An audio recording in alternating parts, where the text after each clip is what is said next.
Welcome everybody, welcome back Year 7 who I'm sure, did you have a good time at the PGL? Yes? Great. I don't suppose there was much time for reading, was there? Or was there? A little bit. Well, that's good. Excellent. Well, we missed you because obviously we were back to our shrunken numbers, but now we're enlarged again, so that's lovely. So it's Thursday, it's Litsoc, and today's theme is, it's Lord of the Rings, but also world building. How many of you have heard of Lord of the Rings? Can I have a show of hands? Oh, quite a lot of you then. Yeah. All right. How many people have actually seen the film? Which is more like, okay, a few. Anybody actually read it? Okay, Hannah. Yeah, Eleanor. Yeah. Is that a Is that, Juno? Is that a hand in the corner? Do I see? You read it? Wow. Excellent. Good. That's quite an effort. It's because it's very long. And we're going to start. I'm going to start this afternoon with The Hobbit. Okay. I'm sure lots of people have read The Hobbit, haven't they? Yes. This is my version, which is quite old, and there's the library version. Okay. How many people have read The Hobbit? Okay, that's a few more. And seen the films? Films, a bit overdramatic, but yes, great. Okay, so we know the basic story. This session came out because I was lucky enough to go to Christ Church College, Oxford, in the summer and do a whole course on Tolkien and his great friend C.S. Lewis. Now, anybody tell me what C.S. Lewis wrote?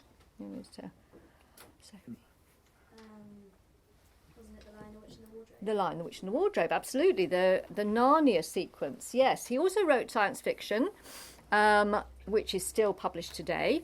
Our course was looking at the great friendship they had and how they influenced each other, which quite often seems to be only one way. But actually, my tutor, John Garth, who is really, really fabulous, one of the great teachers about Tolkien, a great scholar, showed us that actually it was a two-way street, and that they challenged each other, they talked to each other, they world built. And although Tolkien was a bit nonplussed by Narnia with all its different aspects, with Greek mythology and Father Christmas and other things that are sort of mishmash, he nonetheless had played his own part in it, because in Lord of the Rings there are no talking animals, which of course there are in Narnia, but there were similarities, that particularly their love of nature,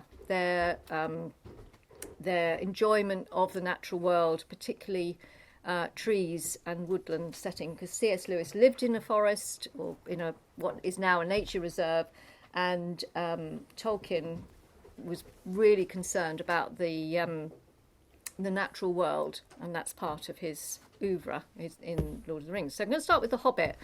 The Hobbit. Anybody tell me what the Hobbit's name is? Lulu? Bilbo Baggins, that's right. This one is about Bilbo Baggins. In a hole in the ground there lived a hobbit, not a nasty, dirty, wet hole filled with the ends of worms and an oozy smell, nor yet a dry, bare, sandy hole with nothing in it to sit down or eat. It was a hobbit hole, and that means comfort. It had a perfectly round door like a porthole, painted green, with a shiny yellow brass knob in the exact middle. One of the wonderful things about The Hobbit is how it starts right in the middle of the action. It doesn't introduce anything except about where, it doesn't give the name, it doesn't tell you anything about the part where he lives. And we gradually get to know Bilbo and what happens to him, because the other name for this story is There and Back Again, this great journey that one hobbit goes on with his friends. Well, they become friends and companions, the dwarves. And basically in this story, Tolkien goes right back to how he began the mythology of Middle Earth. Middle Earth is our Earth. The Anglo-Saxons believed that heaven was above, Earth was in the middle, and hell was below Middle Earth. And Tolkien was a great Anglo-Saxon scholar. This means Old English. He was a study of language from a little boy, and he'd out of languages came these worlds, and this particular world, Middle Earth. In this book, which was published long after the Hobbit and the Lord of the Rings, he talks about the early days, and this is another reason why we're doing this now, and that's to do with the Rings of Power. Do you want to talk about that a little bit? Yeah, I'll talk about that a bit. So the Rings of Power, first of all, anyone know what that is or heard of it? Yes, Tuna, what is it? Like a TV show that's just come out sort of like in the world of Lord of the Rings. Absolutely, yes, spot on. So it's on Amazon Prime. I don't know how many of you got an Amazon Prime subscription. So sadly, if you did want to watch it, that's going to be the only way. And it's set during the Second Age. Now, there's 3 different ages. We should say this is a little rewind here. Now, the Silmarillion predominantly deals with the First Age, and that's the age of. If we sort of like talk about the dominant figure of the time, we talk about Morgoth. Morgoth was the sort of like the big bad, if you like, of the First Age. And we learned a lot about Morgoth, didn't we? Yes. You got to tell us more about Morgoth a bit later, then, the 2 of you. So, the First Age is Morgoth, and the Second Age was Sauron in his first incarnation, and then Sauron in his second incarnation is predominantly Lord of the Rings, but also the Hobbits. So the Rings of Power. Now, those of you who've seen the movies, who's seen the movies again? Right, can you remember how the very first film, The Fellowship of the Ring? Can you remember how it began? How they started it off? Lulu again. With Baggins' birthday. Not quite. That was. With the forging of the ring. Yes, a bit more specific, maybe. They handing them out to lots of different people, and then they say there was one ring. Yeah, you're getting there. Yes. You're getting there. You're getting towards it. So, Galadriel, who used to be played by Kate Blanchett in the movies, she essentially begins her prologue with there was a time things have slipped into a bit, and then she talks about the Rings of Power, how 3 went to elves, 7 went to dwarves, and 9 went to men. But they were all deceived because there was one ring to rule them all. And 1 ring to bind them. Now, the Rings of Power, of course, is those 9 rings to the men, the 3 rings to the elves, etc. And that's what the series is named after. But it started way before the Rings of Power have actually been forged. It's starting at a time of relative peace. Now, Sauron, whilst the First Age is Morgoth is the big bad, Sauron was certainly a force then as well. He was kind of like his lieutenant, for want of a better phrase. And so he was a force for evil. And he's basically, at the time of the Rings of Power, he's beginning his great big comeback, if you like, but everyone's complacent about it, and that's where the series is starting. Now, if you remember, after that sort of introductory paragraph, if you like, of Kate Blanchett's talking about the Rings of Power, can you remember what happens next in that prologue? Have you seen the films? Those of you who've seen the film, there was a big battle, you may recall, and the last alliance of men and elves, and they had the big power against Sauron. And you may remember, things seemed to be going well, but then Sauron emerged and he started, really beasting everything with his big mace, just smashing everyone everywhere. And you may recall all hope was lost, but then somebody cut off the ring off his finger. Can anyone remember who did that? Who was the one who cut off those who've seen it, of course. Difficult to remember. It is difficult. Yeah. So it was a Isildur. And also at that battle was Elrond. You remember Elrond of Rivendell, the elf played by Hugo Weaving in the movies. And so Elrond was there and tried to convince him to cast the ring into the Mount Doom, but he didn't. And so Isildur lived on, and then of course the ring gets lost and ends up in hands of Gollum. But now we're getting way ahead of ourselves, aren't we? Well. But essentially, Isildur is a major character in this series, as is Elrond, as is Galadriel. So, there are some links. Don't feel like if you start watching it, it's going to be, I don't know who these people are, what's going on. There are some links. Yeah. So if you go back now and watch The Fellowship of the Ring, you'll see Isildur and his father, because his father also is at the battle, and they are major characters in this Rings of Power. So the series itself, it's a new episode's arriving every Friday at the moment. So far, it's very impressive. It cost a lot of money for them to make. I think it's something 50 million per episode, which is an obscene amount of money, isn't it? But it looks fantastic. It looks amazing. And there's as well as the characters I've just mentioned, there's loads of other characters. There's things like the Numenor. They sort of like focus on the Numenor, as well as what's it called, Moria. It shows how Moria used to be. So everything is sort of like a sort of golden gilded age that they only allude to in the movies actually brings it all to life. So yeah, it's very, very good. It's very, very fascinating. So it's definitely worth watching. So The Rings of Power, just last thing I'll say about it, and then I'll hand back to you. That's right. It's based on the appendices. So it's at first I thought it might be based on Silmarillion, but that's the first stage. Yeah. But it all comes from they create this whole series out of some appendices that Tolkien wrote in The Lord of the Rings. So they've had to fill in a lot of gaps. And so far, they've done a very good job. Yes. So there we go. Yes. Using every consultant possible, didn't they, Mrs. Davies? Yes. Yes. They didn't ask us. No, they didn't ask us. No.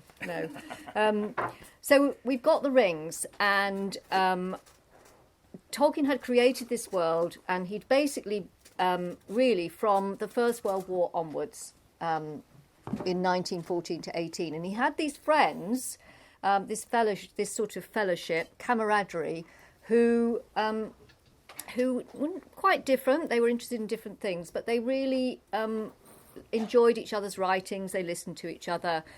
They shared mythology, and as he wrote down his Elvish language and his legends, he started to share it with his friends. By the time we got to 1918, sadly, all but one of his friends had died. So he felt in some ways that he was sort of the last person left, carrying on friendships from school, and he kept going with this mythology. Now, you might think, well, what on earth's that to do with The Lord of the Rings? Well, it comes into The Lord of the Rings, and I'm going to talk about that in a little while. But the circumstances out of which he started to create this mythology in all his languages come into the text. The Hobbit originally it was written for his children, and the style is that of a children's book, but buried inside are lots of references to this world, long ago things, which really, if you read the Hobbit quickly, if you don't go on to the Lord of the Rings, where you think, well, we've just got this little world and it's all right at the end, but Bilbo goes on this journey, he finds various things, they manage to defeat this terrible beast called Smaug, who's a dragon, and Smaug has all the characteristics of Anglo-Saxon dragons in that, and I'm sure in other books that you've read about dragons, unless it's How to Train Your Dragon, in which case I'm not sure it comes into it, but he loves gold and jewels, and he sits on this great heap. If you remember the Hobbit movies, they've created this enormous hoard, which of course belongs to the dwarves. Okay, but Smaug decides that this is really his. So we see in the story the defeat of this dragon. There he is. That's from the original picture by Tolkien. It might be hard for you to make out, especially hard at the to back, make out, but there he is again. That's the modern version. Okay. Do you remember who he was voiced by in the movie, Mr. Allen? Oh, wow, now I'm on pressure. I think it's Benedict Cumberbatch. Benedict Cumberbatch, yeah. Well done, Mr. Allen. Yeah. And a very good job he does too, because he's persuasive. He winds them up. He taunts them, and he's also got all the characteristics of what they call a great worm. That's what worm is. Goes right back to Anglo-Saxon again, and so he gets through even the smallest places, except perhaps the last bit. And he's very cunning. Okay, so the defeat is major. And Bilbo learns about himself, and he learns more about his friends, and then he comes back, and it's all a disaster because if you remember, I don't know if you remember, he comes back, and his whole Hobbit hole is being stripped, and of all its goods, and they're having an auction, and the Sackville Bagginses, who come up again in The Lord of the Rings, are running off with all his things. And having watched the Lord of the Rings films again, I'd forgotten how big a part they play. Surprisingly Lobelia big. and Otho, and their nefarious ways. So there's a lot about friendship. There's a lot about mythology. There's a lot about a journey, and that's a quest. That's one of the great themes of literature. But there's also these mythological beings, these people that live in this place, sharing this world. So we've got men who blunder around and basically, get involved and perhaps shouldn't. That's us. That's in us. case you're wondering. And hobbits, as Tolkien says in The Hobbit, have to be very good at disappearing and hiding away. That's what he calls their power, because they don't have access to magic in the same way the elves do. And there's in the Lord of the Rings, there's a discussion about magic. The elves don't understand really about this, but it's all to do with words and power and things that the elves create. They're great makers, the elves, as are the dwarves. Hobbits don't tend to make things, but they're great They make farmers. They're great gardeners. Did you remember the name of the gardener in Lord of the Rings? No? He's one of the Fellowship. One of the Fellowship. Oh, Sam? Sam, yes. Sam Gamgee. Sam and Frodo in The Lord of the Rings, again, goes right back to the First World War, because Tolkien, as an officer, he would have had servants. A lot of the officers had servants, people who did this sort of day-to-day stuff for them and kept them in order, and they were called batmen. I know Batman and such, really weird, but so Sam is sort of like people that he would have known in the trenches. And he also said about them, even though he was their superior in rank, he said he found them better as people. Yes. That's why Sam is, you think of how noble he is, and he's a lot of people say he's the real hero of the story. That's how Tolkien. So what you're saying about the vivid, rich world building. This is why it's so important that he has created this huge epic canvas, of which this and this are only a small part. It's like the tail end, based on all these many centuries.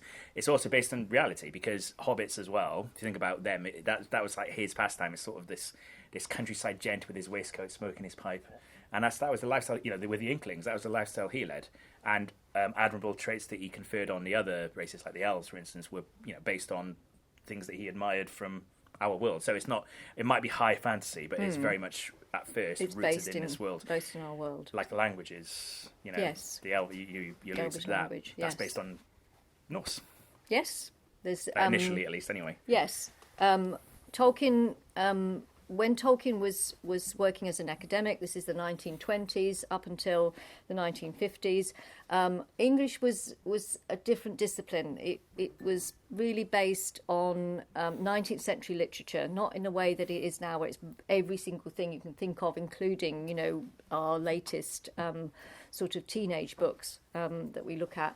It was really only recent. So it wasn't all that interesting, but he was really into he thought that English and language should be about studying the ancient roots of English. That's Old Norse, Anglo-Saxon, High German, Old Danish. And if you go to, not so much now, but if you have a physical copy of the Oxford English Dictionary, or even if you look it up online, they'll always give you the origins of a word.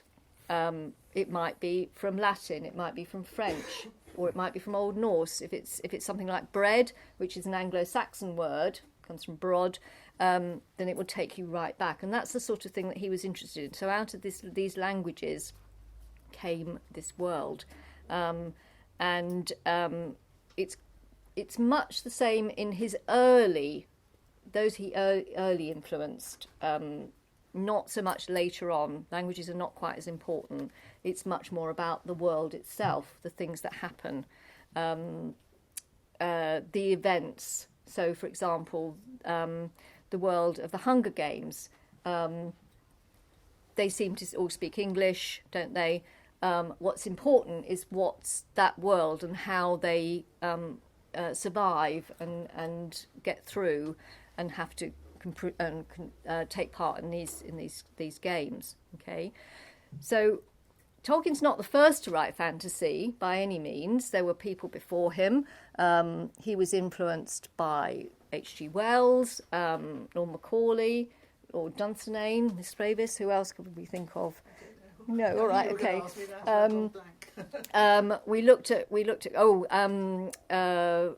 the E. Nesbit, if you've read any E. Nesbit, the story of the amulet, we had a long discussion. We had a discussion about that, didn't we, in our class?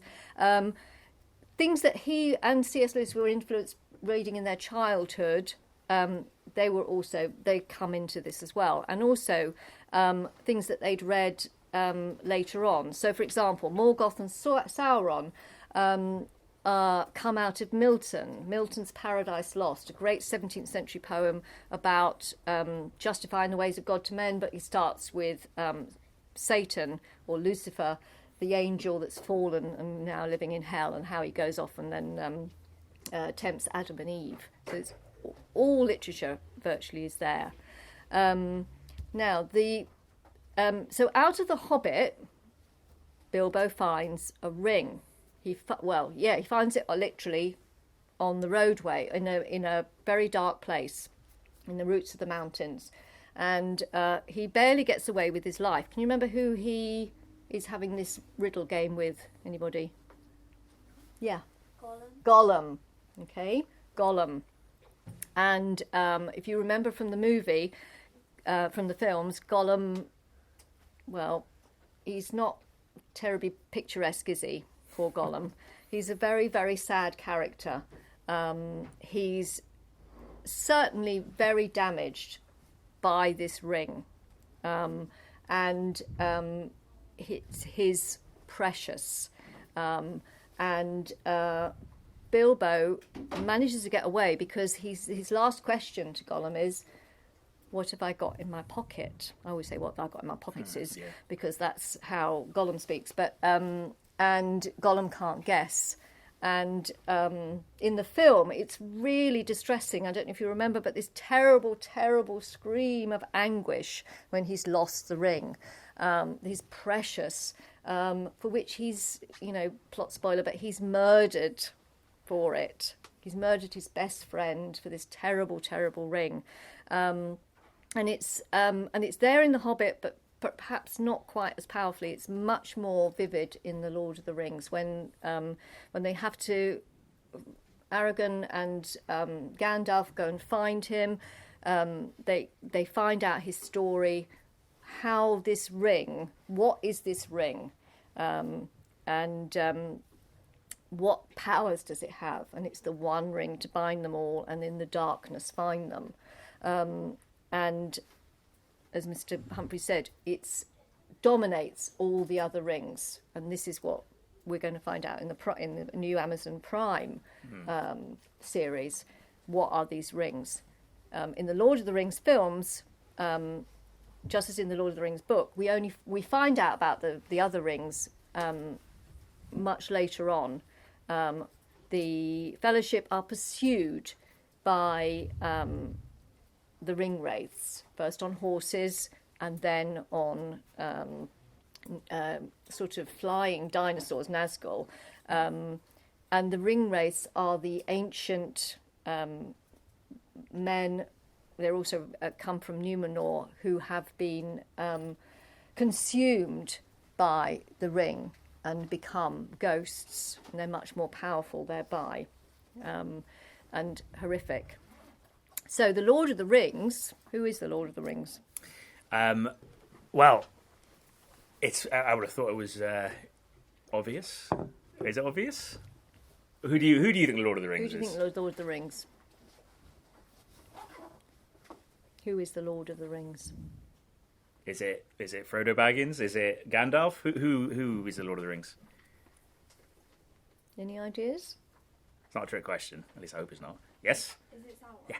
Yeah, because he's the one who made the rings, and he's the one who's got dominion over them. And basically, he has invested all of his power. Maybe and this is. I'm sorry, I'm going to mention Harry Potter now. That's all right. This is Harry Potter owes so much to Lord of the Rings, not least this idea of investing your power into an object. In the case of Harry Potter, what does Voldemort put his power in? Horcruxes, yes, exactly. Yes. So Sauron does it in the form of the rings, but of course it's all in the one ring, really, which rules over all the other rings. So he's the Lord of the Rings. So yeah, he does loom large. He is the driving force of the action in the way that Morgoth is in the first age and all the rest of it. So yeah, he is the main character. He is the big evil, and this is why it's such an epic story, because there's all these other great, we talked about Smaug, we talked about the Nazgul, we talked about cave trolls, we talked about the Balrog. Remember the Balrog as well? All these wonderful, amazing, fantastical creatures. But ultimately, it's this big, overwhelming evil, and the struggle against that overwhelming evil is what sort of drives the narrative of all of these stories. It's the big, classic good versus evil quest. Yeah. And there might be little subplots.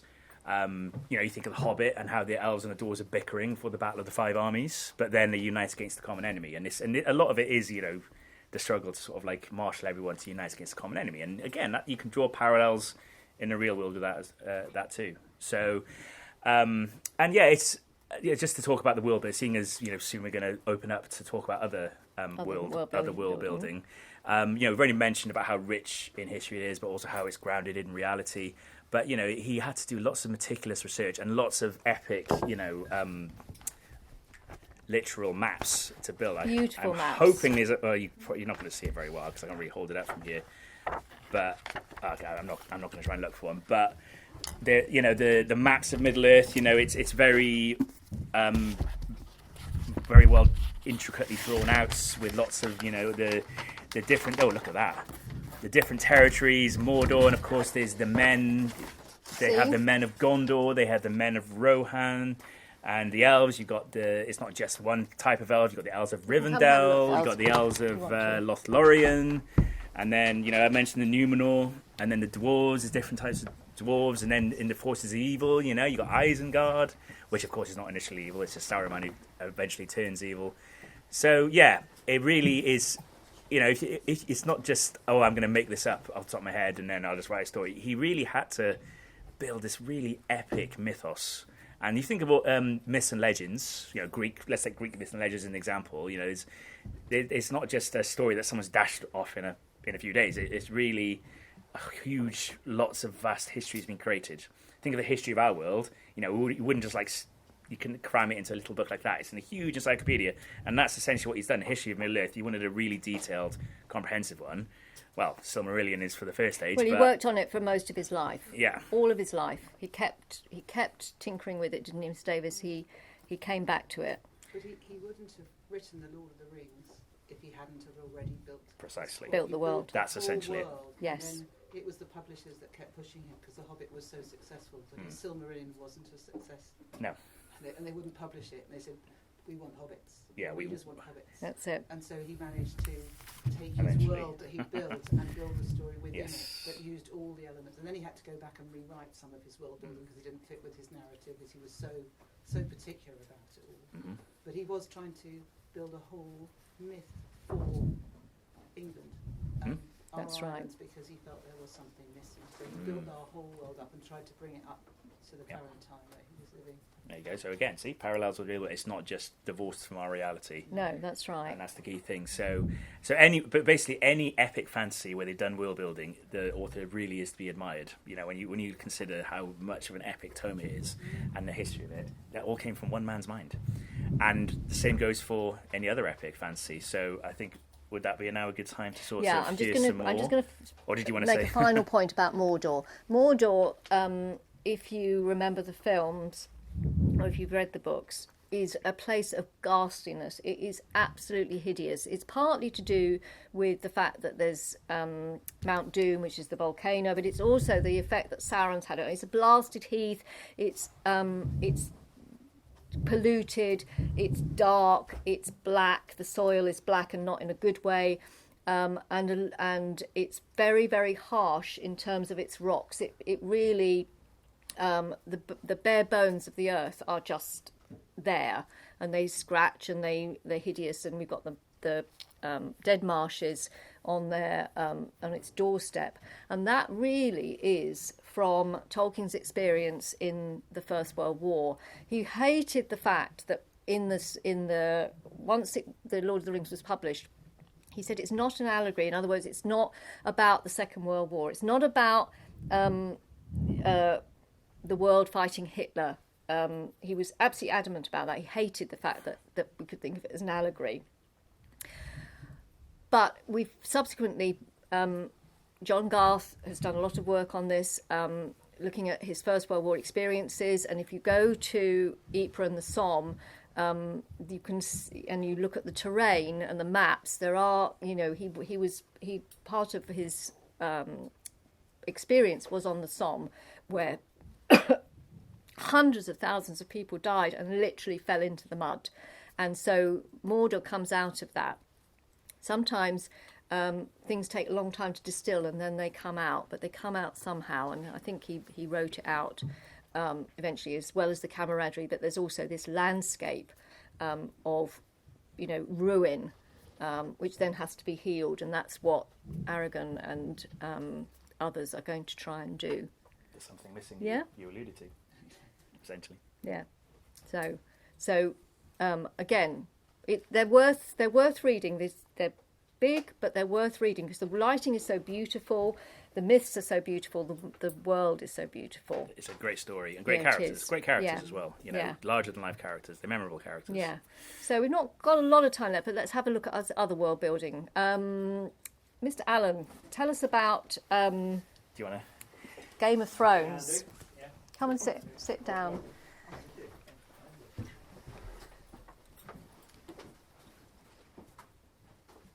Hello, everyone. Yes.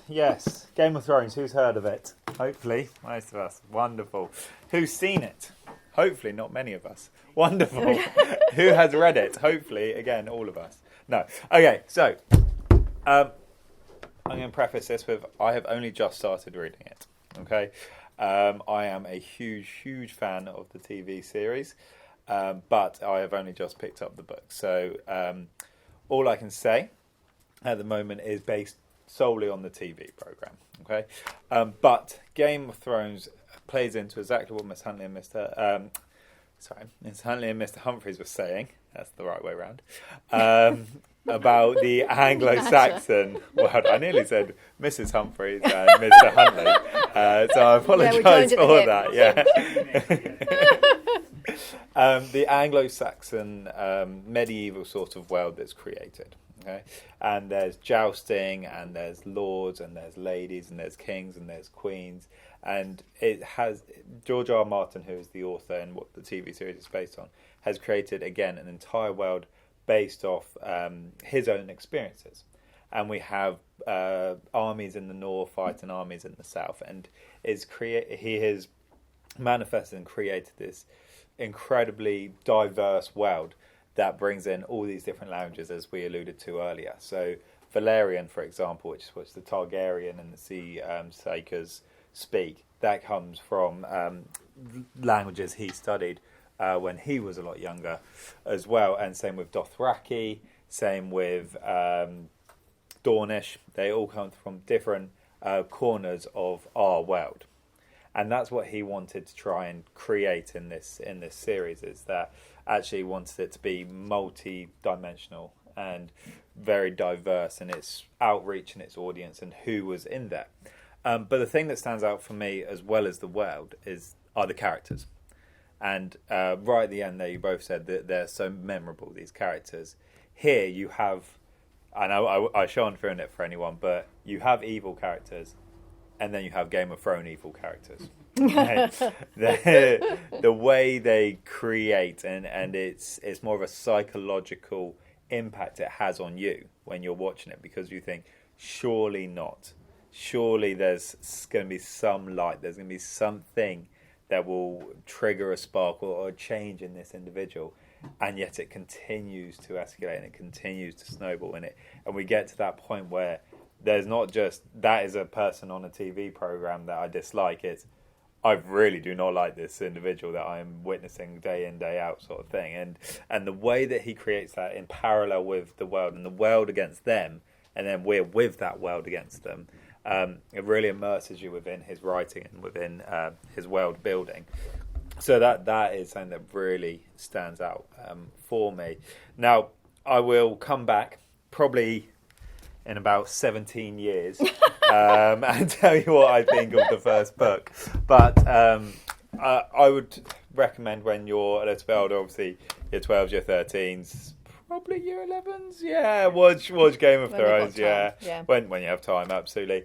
Anyone in the younger years, give it a little bit of time, okay? But I've also been asked to come today because there's a new series similar to Lord of the Rings with Power of the Rings. Is that correct? Power of the Rings. There's a prequel to Game of Thrones called House of the Dragon, and it's all about the Targaryen uprising and how they deal with other characters and other people coming into their life, and it just shows the history. So what's fascinating with George R. R. Martin is he hasn't, but someone else has written history books of Westeros, which is the land that he's created. And somebody's gone out and they've seen everything that he's created, and they've made textbooks for history of Westeros. And you can study it almost as if you're studying English or British history or world history. And you can learn about the Dornish people, and you can learn about people in Winterfell and the Starks, and how they used to be paired with the Bear Islands and the Long Islands, and then they split and they divide, and there's this constant toing and throwing that we've seen throughout our entire history that is then replicated and dramatised in both this book and this series. So unfortunately I don't have much more to say at this stage, but I promise you I will be coming back with hopefully lots more information for you. Is there anything else you would like from me, Mrs. Huntley? I think it's interesting how they go back. They don't go forward, isn't it? Because Earthsea does the same, isn't it? The Ursula Le Guin, she was first writing Earthsea in the 1960s, so sort of 10 years after Tolkien had published Lord of the Rings. She starts in a particular place, and then as she gets older and goes and looks at Earthsea again, so she goes back to its very origins, which are very different from the first book. So by the time we get to the sixth book, even seventh book, it's very different. It's a prequel, almost to sort of flesh out, but also to perhaps change some of the slightly. Is that what's happening in House of Dragon as well? It is. It is. There's wonderful connections and points where you can see where the story is going. What I've noticed is actually in House of Dragon they skip forward in time quite a lot. One of the best things about Game of Thrones is that you build those characters over time, and the tension builds, and it's a slow mover, but then you're hit with this epic battle or this epic conflict or moment within the series. But actually on that, the final series of Game of Thrones, George R. R. Martin didn't write. So he's in the process of writing that, but the directors of the TV series decided that they were going to take it in their own direction. And even if you haven't seen Game of Thrones, you may have heard that it was not well received. Okay, that the final series was seen as a little bit of a letdown, considering how good the other 8 seasons, I believe there's 9. Yeah. The other 8 seasons were. So it'll be fascinating to see where George R. R. Martin takes it in comparison to where the directors decided to take it. I don't know if you know more about that, Mr. Humphries. You were nodding, but I do. All I know is I agree with you. It was a damn squib that last series. It was a really big letdown. It felt like they were cramming 2 or 3. It was really rushed. Yes. They were cramming way too much into one season. Mm-hmm. Yeah, it's a huge epic story, just like Lord of the Rings. They needed to do more justice to George R. R. Martin's great vision. So yeah, it was a letdown. I agree. I cried for hours, guys. It was a shame. Oh. Frustration. Yeah, frustration. Frustration, Absolutely, yeah. yes. Yeah, okay. Because the other thing that Tolkien's influence is gaming. It might seem weird, but out of fantasy has come gaming and the worlds of gaming. I cannot talk much about that but I'm sure you can, everybody. Me, I can't talk about No, but I'm talking about the girls, our students. How many people have experience of gaming where it's a world? Yeah. What sort of games are we talking about? Lots of like fighting and shooting. Yeah, but what? Give me the names of the games. I don't know. Like No. time ago. Lulu. Assassin's Creed. Sorry. Assassin's Creed. Right. Yes. Yeah. Assassin's Creed. Do you game? Not really. No. Okay. Year 7. Any games that you play that are world building? Anyone played World of Warcraft? World of Warcraft. Minecraft? Isn't They Minecraft had a hand. Isn't Minecraft a world? Yeah. Yeah, yeah. It's another one as well. Yes, yeah. The Sims, yeah. They're all world building, aren't they? Okay. They had a hand raised. There, do you have one? Yeah. Zelda, yeah, that's a Yes, classic actually. yeah. Zelda. What's the other one? There's another world one, not World of Warcraft. Mario is a world, yeah. Yes, absolutely. it is. Yes, absolutely. You mean Yeah. Dungeons and Dragons by any chance? Dungeons and Dragons. No, but I actually have played Dungeons and Dragons once in my life, and I loved it. So I would like to play that again at some point. But yeah, I played it just the once, and I got to be the dungeon master, so I got to tell the whole story, which is for an English teacher. Oh. Great, you just get to improvise Fabulous. an entire story. It's Yeah, great. exactly. Anybody else? World building. Favourite worlds. Emily, favourite worlds? We've got some examples on the table. We've got lots of examples on the table. You need a reminder. You need a reminder. Percy Jackson. Percy Jackson. Yes. Yeah. Yes. Do you know? All of the Rick Riordan books. Rick Riordan books. Right. Yes. You could practically go to any part of the library, couldn't you? And the fiction section, and you'd find different worlds. And they're incredibly detailed and thought through. And I'm sure you've got your own favourites, which You we can ignore explore. that one then. I think Eleanor has a hand. Eleanor? Oh, I was going to say Philip Pullman. Philip Pullman. Yeah. Yes. Amazing. I love it so much. Yes, Northern Lights is fabulous, isn't it? Because it's a sort of steampunk, but it's also an alternative Oxford, and then it goes further out, doesn't it, into other places? Yes, yeah. And we're all waiting with bated breath, aren't we, for the last one of the Book of Dust series? Yeah, yeah. What is it particularly that you like about that, Eleanor? Oh, I love the combination of everything he's put in there, because you've got the biblical references as well, that gets shoved in there, steampunk, and then when we introduce the subtle life and we bring us to modern day, we get to have all of these links, and then also the, how do you say, demons part of the Damons, I guess. demons part Yeah. of the series is something that I love as well. Yes, the thought of having a daemon that's your inner self beside you all the time. Yes, extraordinary, isn't it? It's a really clever creation. It's not dissimilar to the idea of a Horcrux, with Nagini Yes, that's being true. Voldemort's Yes, Horcrux, yeah, having the that Horcrux, yeah. part of their soul Yeah, within Within their something daemonness else, to them. yeah. So again, there's Yeah, some parallels exactly. between Yeah, the two. absolutely. We've explored. We've had Litsocs where we've actually talked about Philip Pullman in a bit more detail, and we actually had a session, didn't we, where we actually had to talk about who did you think your person sitting next to you's demon would be, or daemon would be. That was fun. Sienna, do you remember that? Yeah. Also, dystopian books like Divergent, Hunger Games. Mhm. Don't know how many of you guys have read them. They have a lot of good world building, but it's just entire worlds. Yes, a society that's created, and you find out, don't you, very slowly through. Again, it's usually a trilogy. Oddly, sometimes there's a few more as well, and they're really popular. So we do recommend them. We really do. Anybody else? Last sort of worlds that they're interested in? Well, also on like the Josie. dystopian world building, the Mortal Engine series. Yes, Mortal Engines, Philip Reeves. Yes, that's fabulous, isn't it? We looked at those, didn't we, for with Year 7. Have you read them all? I've read the quartet, but I haven't read the prequels. The prequels, yeah. What is it that appeals to you? Because is it the engines or the characters? I think a bit of both, but I really like the idea of after this war which has almost destroyed the world, what would happen after. Yes, yeah. Total catastrophe, isn't it? There's been this, and the North Sea's disappeared, and London's a city. It's just extraordinary. Anybody else know the Mortal Engine series? Yeah, do you know? Yeah? Yes? No, it's all right. Any more world boiling that we really enjoy, girls? Again, like I say, look at the table. Is everyone on the table? Any ideas before we finish today?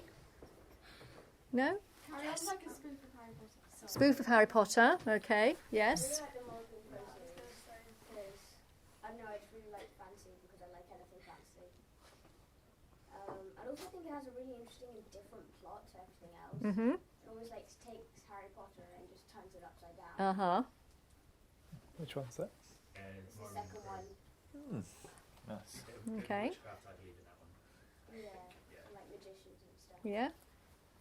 I'm thinking Diana Wynne Jones as well. She in much shorter books, she creates a whole world. So Chrestomancy's world it continues over lots of different books. 7 days of Luke. Sorry, Lulu. 7 days of 7 Days of Luke. Yes, where we've got Norse fantasy as well. It's amazing people's imaginations, and certainly first real bestseller world builder was Tolkien. So I hope that's been a nice introduction, ladies. Okay, thanks for coming. Lovely to see you all. I can't remember what's next week. Next week we have Mr. Sebastian. Oh yes, yes, Moby Dick. Okay, have a good week, everybody, and thanks for coming. Okay, bye.